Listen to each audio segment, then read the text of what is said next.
واحد من ضمن الاخبار اللي النهارده اعتقد كانت مهمه وانا ارتحت لها بشكل كبير جدا، هو عوده رمضان صبحي الى اسرته.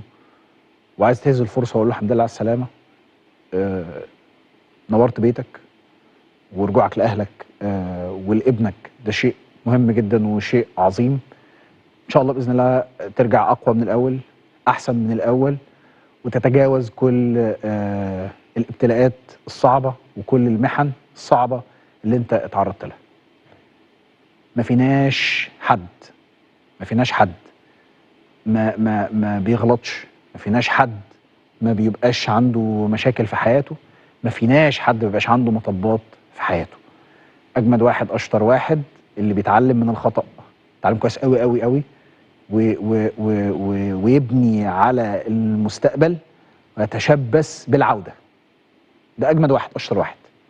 وان شاء الله باذن الله اتمنى لرمضان انه يكون من الناس اللي تقدر تعمل كده، يقدر يرجع ويقف على رجله ويبقى عارف ان هو محتاج رمضان، هو محتاج نفسه، هو محتاج يقف على رجله مرة تانية. انا معايا على التليفون مستشار هاني زهران، محامي كابتن رمضان صبحي. برحب بيك يا فندم، اهلا وسهلا بيك، تحياتي، مساء الفل. اهلا كابتن ابراهيم، ازي حضرتك؟ اهلا وسهلا بحضرتك. طيب خليني اسالك في الشق بتاع النهارده، افهم منك كده الموضوع عامل ازاي، او بمعنى اصح كيف كانت هي الحاله بالنسبه لرمضان صبحي وبالنسبه لاسرته بالكامل بعد فتره من الابتلاء اللي كان صعب بكل تاكيد عليه وعلى اسرته. والله يعني اعذرني، انا ما اقدرش اعلق طبعا على الموضوع بتاع النهارده، ان انا مش متولي القضيه دي في مصر. في زملاء افاضل هم المتولين القضيه بتاعت الاستئناف امام المحكمه المصريه.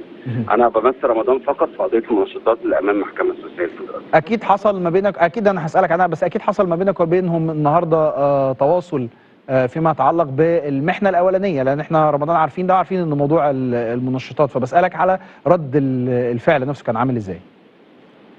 والله طبعا انا تواصلت معاهم عشان ابارك لهم يعني، وهم اكيد فرحانين جدا ومبسوطين اخيرا رمضان الحمد لله بينهم، ونتمنى باذن الله ان دي تبقى بدايه لزوال الغم تماما من عليه باذن الله في الموضوع ده والموضوع الاخر كمان ان شاء الله باذن الله. طيب بالنسبه للموضوع الاخر، هل هنا بيبقى في معطى نقدر ناخده او نتيجه نقدر ناخدها من هذه القضيه يبقى ليها انعكاس على قضيه المنشطات، ولا كلاهما يسير في اتجاه ملوش علاقه بالتاني؟ لا، هو في واقع الامر ان كل واحد فيهم في اتجاه طبعا، ولكن الحكم اللي صدر النهارده ده بفضل ربنا سبحانه وتعالى يعني بيدينا احنا بقى كمحامين قدام المحكمه السويسريه الحق ان احنا نقدر نطلب نقدم طلب قدام المحكمه السويسريه الفدراليه بايقاف تنفيذ حكم اللي صادر من الكاس لحين الفصل في النزاع المقدم امامه، الطعن المقدم امامه. فده اللي احنا هنعمله، ده الجديد بعد حكم النهارده. احنا ان شاء الله بدانا على طول ان احنا هنقدم طلب يوم الاثنين ان شاء الله المحكمه السوسيه الفدراليه، باملين ان هي ان شاء الله توافق على ايقاف تنفيذ حكم الكاس لحين صدور حكم نهائي من قبل المحكمه السوسيه الفدراليه. هل من الممكن ان انا او من الجائز قانونا ان انا اسالك توقعاتكم ايه او رغبتكم ايه، انه ايه اللي ممكن يحصل فيما يتعلق بالاربع سنوات؟ هو احنا طعنا في الاجراءات اللي تمت قدام محكمه الكاس، والطعن قبل شكلا الحمد لله، وتم تقديمه في المواعيد، وتم سداد رسوم المحكمه، وبالتالي المحكمه حاليا هتخطر بقيه الاطراف الوعده والنادو والكاس بالطعن بتاعنا، وتنتظر ان هم يبتدوا يقدموا مذكرات ونتبادل المذكرات فتره. موضوع الاربع سنوات هو ده حكم طالع من الكاس، احنا اللي بنحاول نعمله ان احنا بنعيد القضيه تاني قدام الكاس عشان ان شاء الله نقدم الدفوع بتاعتنا الكامله اللي لم يتسنى لنا تقديمها في اول مرحله. وبالتالي طبعا مخالفه الماده 2.5 من اللوائح بتاعه الوعده هو العقوبه بتاعتها 4 سنين او 0، مفيش في النص.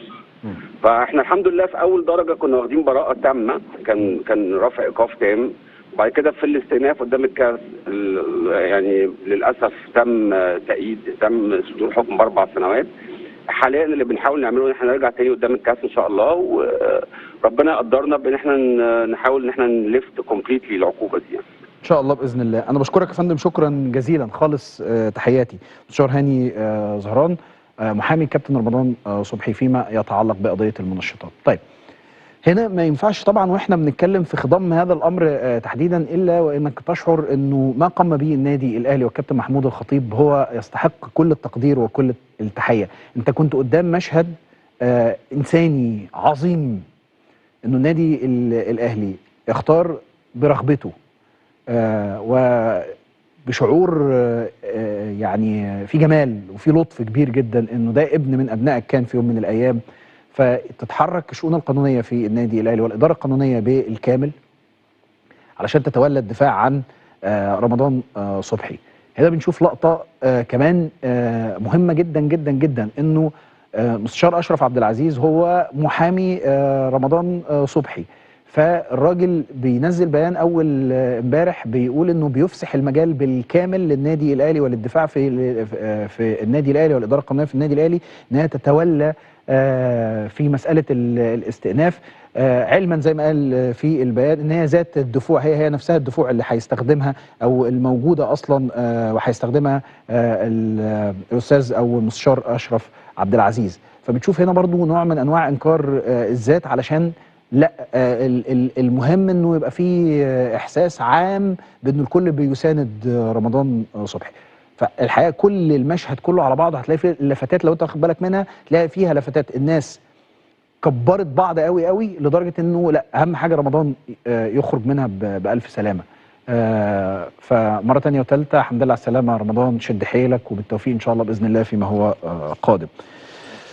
طيب بالنسبه للزمالك بكره عنده مباراه مفصليه مهمه جدا امام المصري في البطوله الكونفدراليه. القائمه بتاعت الزمالك هتقف فيها عند حاجتين، الحاجه الاولانيه انه محمد السيد عاد الى الفريق. محمد السيد كان يعني مجمدا شبه مجمد، يعني دلوقتي محمد السيد بيرجع بعد ما جدد تعاقده مع نادي الزمالك، ف دي نقطه مهمه. ده من تدريب النهارده بالمناسبه، تدريب الزمالك الاخير قبل المواجهه، صح كده؟ طيب هتلاقي كمان احمد حمدي، انت لو بصيت على القائمه اللي اختارها الكابتن معتمد جمال هتلاقي فيها احمد حمدي كمان. احمد حمدي خلاص برضو تم رفع الايقاف اللي كان عليه بعد الاعتذار وبعد فالامور اصبحت ايضا كمان منتهيه. طيب عندي خبرين مهمين وفي السريع منه. الخبر الاولاني هيثم حسن. تفتكروا هيثم حسن؟ هيثم حسن هو اللاعب اللي كان ما بين منتخبنا الوطني والمنتخب التونسي. الراجل قال لك انه لحد هذه اللحظه انا لم احسم قراري. اهو هيثم حسن 23 سنه، المحترف في صفوف ريال اوفيدو الاسباني. الراجل ده كان ما بينه وما بين منتخب تونس وما زال، قال لنا في تصريحات خاصه للبرنامج انه ما حسمش قراره حتى الان باللعب لمنتخب مصر، وقال انه غير صحيح، نفى تماما لينا، اتمنى زمايلنا يحطوها. قال غير صحيح على الاطلاق، ما تردد عن طلبي اموال للعب بقميص منتخب مصر ولم اطلب ابدا اي اموال. اهو تاني انا بقول لك اهو، راجل في تصريحات لينا قال لك غير صحيح، يا ريت لو سمحت ننزلها على الشاشه. هيثم حسن غير صحيح، ما تردد عن طلب اموال للعب بقميص منتخب مصر ولم اطلب ابدا اي اموال. دي تصريحات الراجل لينا، بننقلها نقل يعني ايه امين، علشان برضو تبقوا حضراتكم في الصوره. اتمنى اذا احنا شايفين ان هو لعيب كويس ومميز ان احنا نتحرك ويبقى موجود معانا في منتخب مصر. خبر الثاني كاموش اللي هو مهاجم فريق مش عارف والله اقول ترموسو ولا ترماسو ولا مش عارف، هو فريق في النرويج يعني. ترموسو اهو، ترموسو او ترمس وخلاص، ترمس وخلاص، هي ماشيه في السكه ديت، ما علينا. يعني الراجل عنده 26 سنه. الراجل ده ايه قصته؟ احنا كنا بنتواصل معاه كبرنامج امبارح، كلمناه مساء الخير، مش حضرتك المهاجم اللي الاهلي بيتكلم معاك؟ قال مساء النور، فعايزينك معانا في زوم. فقال معلش يا جماعه، طب خلوني بكره ادخل معاكم بكره، على الوعد على النهارده. فالنهارده الصبح ارسل لفريق الاعداد، قال ان الوكيل بتاعه طلب منه، قال له ما تعملش مداخله دلوقتي لانه لسه ما زال في يعني كلام. هو واحد من ضمن قائمه نهائيه يتفاوض معها النادي الاهلي وليس وحيدا، مش كده؟ هو واحد من ضمن، وليس هو فقط اللي بيتفاوض معاه النادي الاهلي. فالوكيل بتاعه قال له لا ما تتكلمش دلوقتي في وسائل الاعلام، لانه لسه في كلام ما بيننا وما بين النادي الاهلي رايح جاي، ولم تحسم الامور، يعني انت ما خرجناش لسه من الصوره.